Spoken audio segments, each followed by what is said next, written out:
You are watching SHOUTcraft, exciting entry-level esports commentary with myself, Total Biscuit. Yes, indeed, folks, welcome to the Shakuras Plateau. Not your ideal holiday destination, but it'll do for the time being. We have Ducklord Ra in the red trunks, aka Whitera. He's going to be playing Protoss at the bottom left of the map versus his opponent, Catz from Team Roots. Yes, indeed.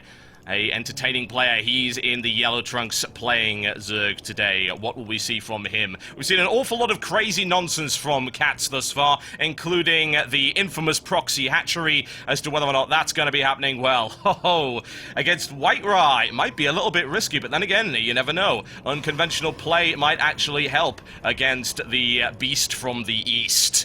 Gateway coming up right here for Whitera on 13 supply, playing nice and close to his chest for the time being. Scouts pass over and see what they can see.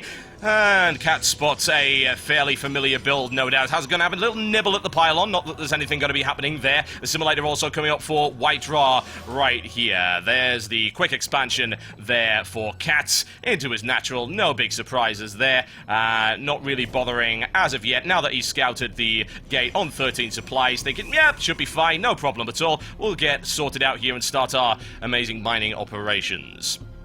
Love this map. I've seen some absolute amazing matches on it. Fantastic stuff. Violence, the likes of which you could never possibly comprehend, but you will, no doubt about that. Whitera setting up the Cybernetics core. Catz drone is still proving to be a little bit of a nuisance over there, and of course he started off with his spawning pool. We should look at things that are very vital, like the APM, ladies and gentlemen, because clicking lots makes you a great player.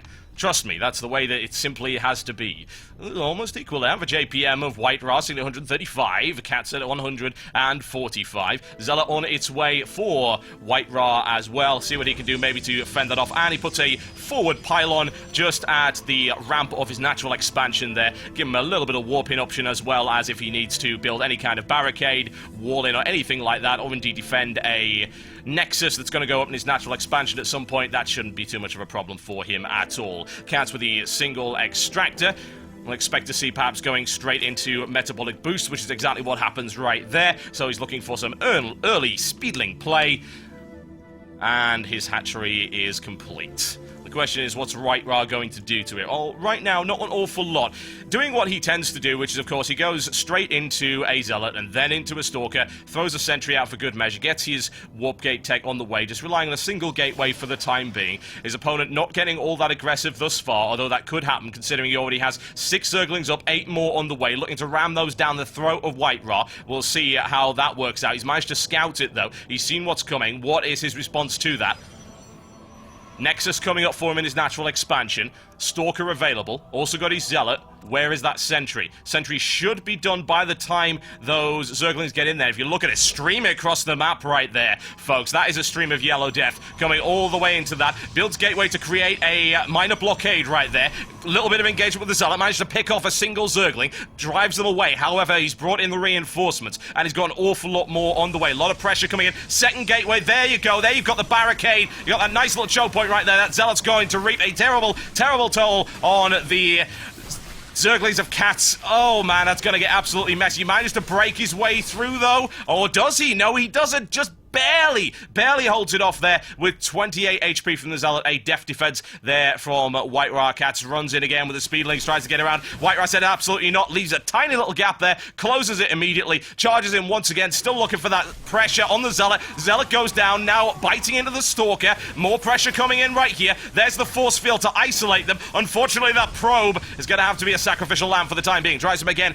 Once again, this irrepressible aggression here of Catz, continuing to push in. Look at the amount of Zerglings he's got streaming across the map right there. Once again with the Sentry force field. Looks to try and block it off. Doing a pretty good job of it. That Stalker's falling down. However, that's a slip past there and straight into the mineral line is where they're going to go. Maybe not try to flag around and try and take out the sentries if he can and continue to apply pressure to the warp gates. It's not going to happen though. Plenty of range firepower available. Although I tell you for a fact, those sentries have energy drain and they're going to be deploying force fields anytime soon, running the gauntlet once again. That's what Catz is planning to do. Although it seems like his attack is starting to peter off. If we have a look at his units produced, he's now going into drones, dumping out 7 of the things, and he's decided that no, that's not going to work. It won't. Whitera with an excellent defense there. And if we have have a look at units lost, he did a fantastic job. He lost 3 units for 38 and 950 minerals worth lost for Catz. So that early aggression could have worked, but it didn't, so he's going to have to switch around, see what he can transition into. Now, I have to worry a little bit about his economy right now, and there is a reason for that. He is 10 harvesters behind his opponent